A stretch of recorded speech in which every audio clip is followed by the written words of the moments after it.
আজকে আমরা chilli chicken বানাবো। তার মধ্যে মাংস ধুয়ে নিচ্ছি, তার মধ্যে দিয়ে দিচ্ছি নুন দিয়ে দিলাম, তারপর 3টা ডিম,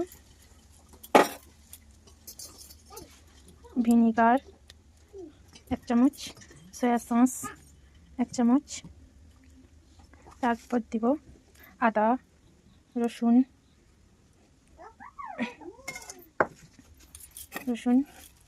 তারপর কর্নফ্লাওয়ার 2 চামচ দিয়ে দিব।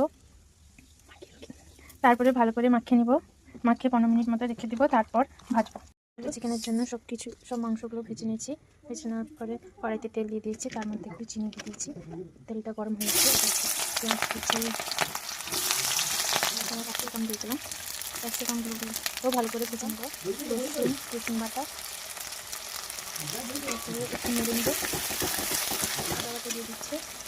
এগুলো ভালো করে ভেজে নেব, যাতে আদা রসুনটা ভালো করে ভাজা ভাজা হয়ে যায়। এগুলো ভাজা ভাজা হয়েছে। ভিনিগার দিয়ে দিব 1 চামচ, ভিনিগার 1 চামচ, সয়া সস দিয়ে দেবো। ভালো করে নেড়ে নেব। ক্যাপসিকামগুলো একটু সবুজ সবুজ বন্ধ করে, তার জন্য ভালো করে ভেজে নেব। ভেজে নেওয়ার পর টমেটো সস,